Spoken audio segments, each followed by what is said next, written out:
ഇത് വെറുതെയാ. ഞാന് കണ്ണൂര് റെയിൽവേ സ്റ്റേഷനിൽ വന്ദേ ഭാരതിൽ കയറാൻ നിൽക്കുമ്പോഴാണ് ഇവര് വരുന്നത്. സ്റ്റേഷന്റെ മെയിൻ എൻട്രൻസിന് കുറച്ച് പേര് തടഞ്ഞു എന്നല്ലാണ്ട് വേറെ ഒന്നും നടന്നില്ല. കാരണം ഞാൻ നേരെ ഓപ്പോസിറ്റ് നിന്ന് കണ്ടോണ്ടിരിക്കുക. പോലീസാണെങ്കിൽ ഒരു പറ്റും പോലീസും ഉണ്ട്, ഒന്നും സംഭവിച്ചില്ല. അവരത് എന്നിട്ട് നടന്ന് സ്റ്റെപ്പ് കയറി മൂന്നാമത്തെ പ്ലാറ്റ്ഫോമിൽ വന്ന് 10 മിനിറ്റ് കഴിഞ്ഞപ്പോഴാണ് വീൽ ചെയർ എടുക്കുക, അവർക്ക് കഴുത്തുവേദന ഉണ്ട് എന്ന് പറഞ്ഞിട്ട് വീൽ ചെയർ വന്നില്ല, മറ്റൊരു വേറെ വണ്ടി വന്നു. ആദ്യം വീൽ ചെയർ പോലീസുകാർ എടുത്തോണ്ട് വന്നു, അത് കഴിഞ്ഞിട്ട് മറ്റേ വണ്ടി വന്ന് അതിൽ കയറ്റിക്കൊണ്ട് പോയി. അവിടെ വേറെ ഒന്നും നടന്നില്ല. പെട്ടെന്ന് വന്നപ്പം പെട്ടെന്ന് ജൈവിളി കേട്ടപ്പോൾ എല്ലാവരും പേടിച്ച് പോയി എന്നല്ലാണ്ട് വേറൊന്നും അവിടെ ഉണ്ടായില്ല. ചുമ്മാണ് കരിങ്കൊടി കാണിച്ചു, അവര് സിന്താവ വിളിച്ചു എന്നുള്ളത് സത്യമാണ്. രാജിവെക്കണം എന്നും പറഞ്ഞ് എല്ലാം കൂടെ ഒരു 2-3 മിനിറ്റ് പോലും ഉണ്ടായില്ല. അതിനിടയ്ക്ക് മീഡിയക്കാരും കുന്തവും കൊടച്ചക്കറും ഒരു 50 പോലീസും. എന്നിട്ട് ഈ പെണ്ണുങ്ങൾ നടന്ന് സ്റ്റെപ്പ് കയറി മൂന്നാമത്തെ പ്ലാറ്റ്ഫോമിൽ വന്ന് വന്ദേ ഭാരതിന് അവർക്ക് C4 ആയിരുന്നു. അവിടെ വന്ന്, അതായത് ഞാൻ C9 ആയിരുന്നു, അവര് C4 ആയിരുന്നു. അവിടെ വന്ന് ഇരിക്കുന്നൊക്കെ കണ്ടതാ, ഒരു കുഴപ്പമില്ലാണ്. എന്തൊരു അഭിനയ ദൈവമേ. നമസ്കാരം. ജനവിരുദ്ധ വികാര വേലിയേറ്റത്തിൽ മുങ്ങി നിൽക്കുന്ന മുഖ്യമന്ത്രി പിണറായി വിജയൻ സർക്കാരിനും 2026 നിയമസഭാ തെരഞ്ഞെടുപ്പ് നേരിടുന്നതിന് വേണ്ടി ചില നാടകങ്ങൾ അണിയറയിൽ ഒരുങ്ങുന്നുണ്ടായിരുന്നു. തിരഞ്ഞെടുപ്പിന് മുമ്പ് എന്തെങ്കിലും ഒരു ദുരന്തം ഉണ്ടാക്കി CPM-ന് അനുകൂലമായ ഒരു തരംഗം ഉണ്ടാക്കി മാറ്റുവാൻ മുഖ്യമന്ത്രി പിണറായി വിജയന്റെ CPM എന്ന പാർട്ടിയും ശ്രമിക്കുന്നുണ്ട് എന്നുള്ള ചില പിന്നാമ്പുറ കഥകൾ പ്രചരിക്കുന്നുണ്ടായിരുന്നു. അത് അക്ഷരാർത്ഥത്തിൽ ശരിവെക്കുന്ന തരത്തിൽ തന്നെയായിരുന്നു ഇന്നലെ കണ്ണൂർ റെയിൽവേ സ്റ്റേഷനിൽ ഉണ്ടായിരുന്ന നാടകം, അല്ലെങ്കിൽ ഇന്നലെ കണ്ണൂർ റെയിൽവേ സ്റ്റേഷനിൽ അരങ്ങേറിയ പൊറോട്ട് നാടകം എന്ന് തന്നെ വിശേഷിപ്പിക്കേണ്ടിയിരിക്കുന്നു. ആരോഗ്യവകുപ്പ് മന്ത്രി വീണ ജോർജ് വന്ദേ ഭാരതിൽ കണ്ണൂരിൽ നിന്നും തിരുവനന്തപുരത്തേക്ക് വരുന്നതിന് വേണ്ടി റെയിൽവേ സ്റ്റേഷനിൽ എത്തുമ്പോൾ KSU പ്രവർത്തകർ അവരെ കരിങ്കൊടി കാണിക്കുവാൻ വേണ്ടി എത്തുന്ന 3-4 KSU പ്രവർത്തകരെ 10-30 അടങ്ങുന്ന പോലീസ് സംഘം പിടിച്ചു മാറ്റുന്നു. സുരക്ഷാ ഉദ്യോഗസ്ഥർ അതീവ സുരക്ഷയോടുകൂടി തന്നെ വീണ ജോർജ് എന്ന മന്ത്രിയെ പൊതിഞ്ഞു പിടിക്കുന്നു. വനിതാ പോലീസുകാരും അതിലുണ്ട്.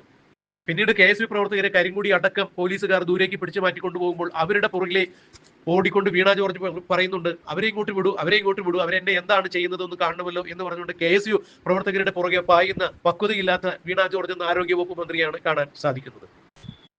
എന്നാൽ 1-2 മിനിറ്റിനകം ഈ കോലാഹലങ്ങളെല്ലാം അവസാനിക്കുന്നു. വീണ ജോർജ് കയ്യിൽ ചേർത്ത് പിടിച്ച ചുവന്ന കളറുള്ള ഒരു ഫയൽ മാറോട് അടുക്കി പിടിച്ചുകൊണ്ട് തന്നെ അവർ പോലീസിനോടൊപ്പം 3-ാം നമ്പർ പ്ലാറ്റ്ഫോമിലേക്ക് പോകുന്നു. അവിടെയാണ് വന്ദേ ഭാരത് വരിക. അവിടെ ചെന്നപ്പോഴാണ് സ്പീക്കർ ഷംസീറിനെ വീണ ജോർജ് കാണുന്നത്. സ്പീക്കർ ഷംസീറുമായി സംസാരിക്കുന്നു. എന്താണ് പറ്റിയത് എന്ന് വീണയോട് ചോദിക്കുന്നു. വീണ പറയുന്നു, എന്നെ പ്രതിഷേധക്കാർ അവിടെ പ്രതിഷേധിക്കാൻ വേണ്ടി എത്തി, ഞാൻ അവരോട് കയർത്തു എന്നൊക്കെ സംസാരിക്കുന്നു. ഈ സമയത്ത് ഷംസീർ മുഖ്യമന്ത്രിയുമായി സംസാരിക്കുന്നു. പിന്നീട് മുഖ്യമന്ത്രിയുടെ ഫോൺ വീണ ജോർജിന് കൊടുക്കുന്നു. SP ഓഫീസിൽ നിന്നും SP-യുടെ ഫോൺ വരുമ്പോൾ ചില 7 കൂട്ടം പിള്ളമാർ ഫോൺ വരുമ്പോൾ എഴുന്നേറ്റ് നിന്ന് സംസാരിക്കുന്നത് പോലെ വീണ ജോർജ് ഇരുന്ന ഇരിപ്പിടത്തിൽ നിന്നും മുഖ്യമന്ത്രിയുടെ ഫോണിൽ സംസാരിക്കുന്നത് ദൃശ്യങ്ങളിൽ നിന്നും നമുക്ക് വ്യക്തമാവുകയാണ്. ആ സമയം മുതലാണ് വീണ ജോർജിന് കഴുത്തിന് വേദന, കാലിന് വേദന, കൈക്ക് വേദന എന്നൊക്കെ പറഞ്ഞുകൊണ്ടുള്ള നാടകം അരങ്ങേറുന്നത്. അതായത് മുഖ്യമന്ത്രിയുടെ നിർദ്ദേശപ്രകാരം ഷംസീറും മുഖ്യമന്ത്രിയും ചേർന്നുണ്ടായ നാടകത്തിൽ അഭിനേത്രിയായി മാറുകയായിരുന്നു വീണ ജോർജ് എന്ന ആരോഗ്യവകുപ്പ് മന്ത്രി.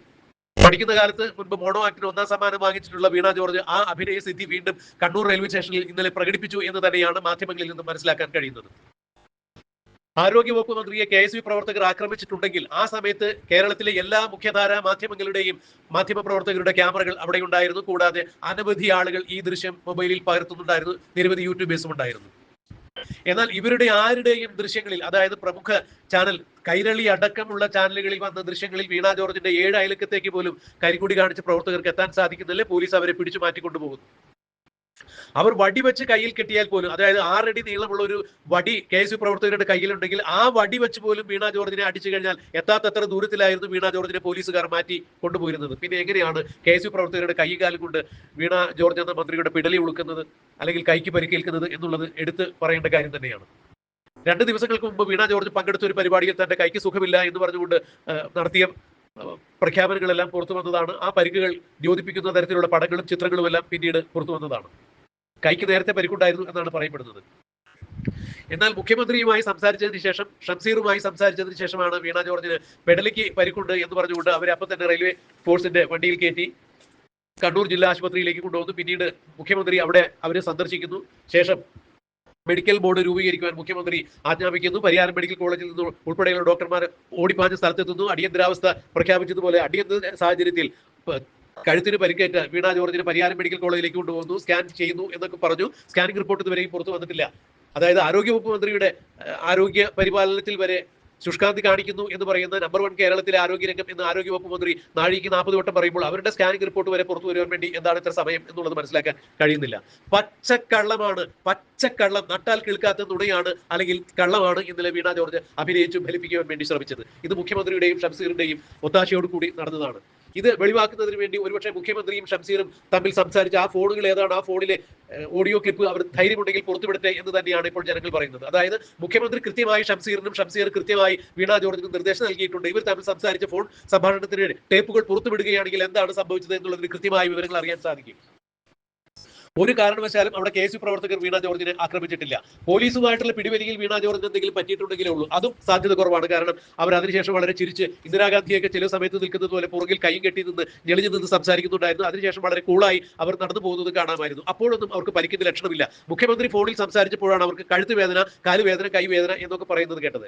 ഒരു സ്ത്രീയായ ഒരു മന്ത്രിയെ ആരും ഒരു കാരണവശാലും ആക്രമിക്കാൻ പാടില്ല. ഇതാണ് ഞങ്ങളുടെ ചാനലിന്റെ നയം. ഒരു സ്ത്രീയെയും, മന്ത്രിയാവട്ടെ മന്ത്രി അല്ലാതിരിക്കട്ടെ, ആരും ആക്രമിക്കാൻ പാടില്ല.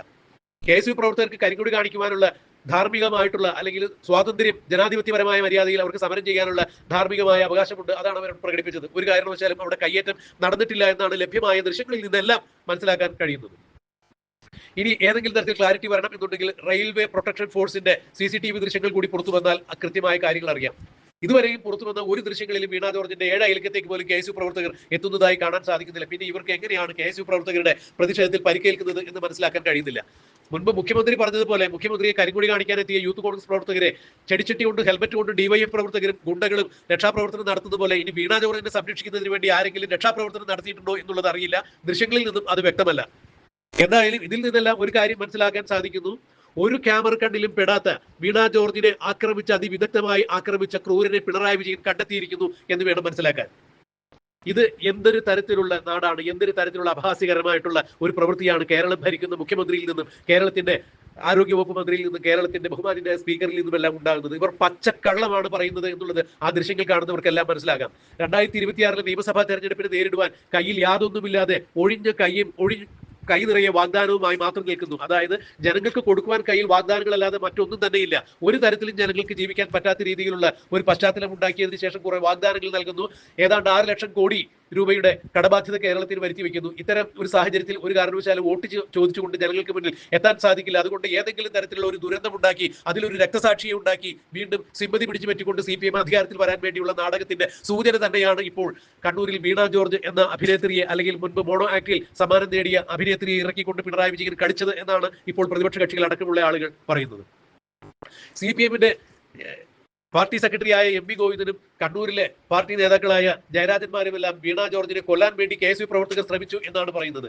ഈ നേതാക്കന്മാരുടെ, ഈ മഹാന്മാരുടെ ശ്രദ്ധയിലേക്ക് ഒരു കാര്യം ഒന്ന് കൊണ്ടുവരട്ടെ. 2013 ഒക്ടോബർ 27 കണ്ണൂരിൽ പോലീസ് ഗ്രൗണ്ടിൽ ഒരു പരിപാടിക്ക് വേണ്ടി എത്തിയ അന്നത്തെ മുഖ്യമന്ത്രിയായിരുന്ന ഉമ്മൻചാണ്ടിക്കെതിരെ പിണറായി വിജയന്റെ നാട്ടിൽ വെച്ച് മുഖ്യമന്ത്രിക്കെതിരെ കല്ലേറ് നടത്തുകയാണ് ഉണ്ടായത്. മുഖ്യമന്ത്രി ഉമ്മൻചാണ്ടി സഞ്ചരിച്ച കാറിന്റെ ചില്ല് തകർന്ന് ചില്ല് അദ്ദേഹത്തിന്റെ നെറ്റിയിലും കല്ല് അദ്ദേഹത്തിന്റെ നെഞ്ചിലും ചെന്നുകൊണ്ട് അന്നത്തെ ദൃശ്യങ്ങൾ നമുക്ക് കാണാൻ സാധിക്കുമായിരുന്നു. ചോരയൊലിച്ച് നെറ്റിയോടുകൂടി തന്നെ ഉമ്മൻചാണ്ടി ഗ്രൗണ്ടിലെത്തി ആ പോലീസുകാരുടെ പരിപാടി ഉദ്ഘാടനം ചെയ്യുന്നത് നമുക്ക് കാണാൻ സാധിക്കുമായിരുന്നു. ഇന്ന് ആർക്കെങ്കിലും സങ്കല്പിക്കാൻ സാധിക്കുമോ മുഖ്യമന്ത്രി പിണറായി വിജയൻ സഞ്ചരിക്കുമ്പോൾ, 48 കാറിന്റെ അകമ്പടിയോടുകൂടി സഞ്ചരിക്കുമ്പോൾ കരിങ്കോടി കാണിക്കുന്ന യൂത്ത് കോൺഗ്രസ് പ്രവർത്തകരെ പോലും ചെടിച്ചട്ടി കൊണ്ടും പൂച്ചട്ടി കൊണ്ടും കയ്യിൽ കിട്ടിയ മുളവടി കൊണ്ടും ലാത്തി കൊണ്ടും എല്ലാം തല്ലിച്ചതച്ച് രക്ഷാപ്രവർത്തനം എന്ന് പറയുന്ന മുഖ്യമന്ത്രി പിണറായി വിജയന് നേരെ ആരെങ്കിലും യൂത്ത് കോൺഗ്രസ്കാരോ KSUക്കാരോ ഒരു കല്ല് വലിച്ചെറിഞ്ഞാൽ മുഖ്യമന്ത്രി പിണറായി വിജയൻ അവർ വെടിവെച്ച് കൊല്ലുവാനുള്ള ഉത്തരവിടുമായിരുന്നു. പക്ഷെ ഉമ്മൻചാണ്ടി അന്ന് ഉമ്മൻചാണ്ടിക്കെതിരെ കണ്ണൂരിൽ വെച്ച് വിപ്ലവ കേസരികൾ എന്ന് വിശേഷിപ്പിക്കുന്ന പിണറായി വിജയന്റെയും ജയരാജന്മാരുടെയും നാട്ടിൽ വെച്ച് കല്ലേറുണ്ടായി. അന്നത്തെ മുഖ്യമന്ത്രിയായിരുന്ന ഉമ്മൻചാണ്ടിക്ക് നേരെ കല്ലേറുണ്ടായിട്ട് കല്ലെറിഞ്ഞവർക്കെതിരെ ഒരു പരാതി പോലും ഉമ്മൻചാണ്ടി കൊടുത്തില്ല എന്നുള്ളതാണ്. ഇന്നാണെങ്കിൽ പിണറായി വിജയന് നേരെ കല്ലെറിയുന്നവരെ ഒരുപക്ഷെ വെടിവെച്ച് കൊല്ലാനുള്ള സാധ്യത ഉണ്ടാകും എന്നാണ് മുഖ്യമന്ത്രി പിണറായി വിജയന്റെ സ്വഭാവവും മുഖ്യമന്ത്രി പിണറായി വിജയന് നേരെ കരിങ്കൊടി കാണിച്ച യൂത്ത് കോൺഗ്രസ് നേതാക്കൾക്കെതിരെ ഉണ്ടായ അനുഭവവും പരിശോധിക്കുമ്പോൾ നാം മനസ്സിലാക്കുന്നത്. എന്തായാലും ഒരു കാര്യം വ്യക്തമാക്കിയിരുന്നു, ഇത് വളരെ ആസൂത്രിതമായി നടത്തിയ ഒരു നാടകം തന്നെയാണ്. തെരഞ്ഞെടുപ്പിനെ നേരിടുന്നതിന് വേണ്ടി ജനങ്ങൾക്ക് മുന്നിലേക്ക് സഹതാപ തരംഗം ഉണ്ടാക്കിക്കൊണ്ട് വീണ ജോർജിനെ, ആരോഗ്യവകുപ്പ് മന്ത്രിയായ വനിതയായ വീണ ജോർജിനെ KSU പ്രവർത്തകർ അകാരണമായി ആക്രമിച്ചു കൊല്ലാൻ ശ്രമിച്ചു എന്നുള്ളൊരു നരേഷൻ സൃഷ്ടിച്ചുകൊണ്ട് മുഖ്യമന്ത്രി പിണറായി വിജയനും സ്പീക്കർ ഷംസീറും ഉണ്ടാക്കിയ നാടകത്തിന്, ആ തിരക്കഥയ്ക്ക് അനുസരിച്ച് പണ്ടത്തെ മോണോ ആക്ട് അവതരിപ്പിച്ച് സമ്മാനം നേടിയ വീണ ജോർജ് അഭിനയിച്ച് തകർക്കുകയായിരുന്നു. ഒരുപക്ഷെ സിനിമയിലായിരുന്നു ഈ അഭിനയമെങ്കിൽ ഉർവശി അവാർഡ് കിട്ടുമായിരുന്നു എന്നാണ് ഇന്നലെ വീണ ജോർജിന് ഈ പ്രതിഷേധം നേരിടേണ്ടി വന്ന സാഹചര്യത്തിൽ പ്ലാറ്റ്ഫോമിൽ ഉണ്ടായിരുന്ന ഒരു വനിത അവരുടെ ഒരു ഓഡിയോ സന്ദേശത്തിൽ പറയുന്നത്. ഒന്നും അവിടെ സംഭവിച്ചിട്ടില്ല, യാതൊന്നും സംഭവിച്ചിട്ടില്ല, ഇവർ പച്ചക്കള്ളമാണ് പറയുന്നത്, എന്തൊരു തരത്തിലുള്ള അഭിനയമാണ് ആ പെണ്ണുമുള്ള നടത്തിയത് എന്നാണ് അവിടെ നിന്നും വന്ദേ ഭാരത് ട്രെയിനിൽ സഞ്ചരിക്കുവാൻ വേണ്ടി പ്ലാറ്റ്ഫോമിലെത്തിയ വീണ ജോർജിനൊപ്പം സഞ്ചരിക്കുവാൻ വേണ്ടി പ്ലാറ്റ്ഫോമിലെത്തിയ ഒരു വനിത നൽകിയ ഓഡിയോ ക്ലിപ്പിൽ നിന്നും മനസ്സിലാക്കാൻ കഴിയുന്നത്. ഇത് എന്ത് തരത്തിലുള്ള നാടാണ്? വെള്ളരിക്ക പട്ടണമാണോ? ജനത്തെ വെറുതെ ഇങ്ങനെ പറഞ്ഞ് നുണവ്യാപാരം നടത്തി പറഞ്ഞ് പറ്റിച്ച് വീണ്ടും അധികാരത്തിലെത്താനുള്ള പിണറായി വിജയന്റെയും ഇടതുപക്ഷത്തിന്റെയും ഈ തന്ത്രം ജനങ്ങൾ തിരിച്ചറിയും. KSU പ്രവർത്തകർ വീണ ജോർജിന് കരിങ്കൊടി കാട്ടി പ്രതിഷേധിച്ചു എന്നല്ലാതെ വീണ ജോർജിന്റെ 7 അയലത്തേക്ക് പ്രവേശിക്കുവാൻ അവർക്ക് സാധിച്ചില്ല. പോലീസുകാർ അവരെ പിടിച്ചു മാറ്റി കൊണ്ടുപോകുന്ന കാഴ്ചയാണ് കണ്ടത്. വീണ ജോർജിനെയും ഒരു വലയം സൃഷ്ടിച്ച് പോലീസ് മാറ്റിക്കൊണ്ടുപോകുന്നത് കാണുന്നുണ്ടായിരുന്നു. വീണ ജോർജാണ് ആക്രോശിച്ചുകൊണ്ട് പ്രതിഷേധക്കാരെ വെല്ലുവിളിച്ചുകൊണ്ട് അവരുടെ പുറകെ ഓടുന്നത് കാണാമായിരുന്നു. ഒരു മന്ത്രിക്ക്, ഒരു പൊതുപ്രവർത്തകയ്ക്ക് ചേരാത്ത പക്വതയില്ലാത്ത പ്രവർത്തനമാണ് വീണ ജോർജും കാണിച്ചത്. എന്തായാലും ഭരണം കയ്യിലുണ്ട്, അധികാരം കയ്യിലുണ്ട് എന്നുള്ള കുങ്കിൽ എന്ത് നുണയും കള്ളപ്രചരണവും എന്ത് കപടനാടകവും നടത്തി ജനങ്ങളെ പറ്റിച്ച് വീണ്ടും അധികാരത്തിൽ വരാമെന്നുള്ള മുഖ്യമന്ത്രി പിണറായി വിജയന്റെയും വീണ ജോർജിന്റെയും എല്ലാം ഈ നാടകം പൊളിഞ്ഞിരിക്കുന്നു. റെയിൽവേ സ്റ്റേഷനിൽ തത്സമയം ഉണ്ടായിരുന്ന വീഡിയോകളെല്ലാം ഇതാണ് നമ്മളെ ബോധ്യപ്പെടുത്തുന്നത്. ആ ദൃശ്യങ്ങളെല്ലാം നമുക്ക് ഇതുവരെയും ലഭ്യമായ ദൃശ്യങ്ങളിൽ നിന്നും വീണ ജോർജിന്റെ പരിസരത്തേക്ക് KSU പ്രവർത്തകർക്ക് എത്താൻ സാധിച്ചില്ല എന്നുള്ളതാണ് മനസ്സിലാക്കാൻ കഴിയുന്നത്. പ്രസക്തമായ ആ ദൃശ്യങ്ങൾ നമുക്കൊന്ന് കാണാം.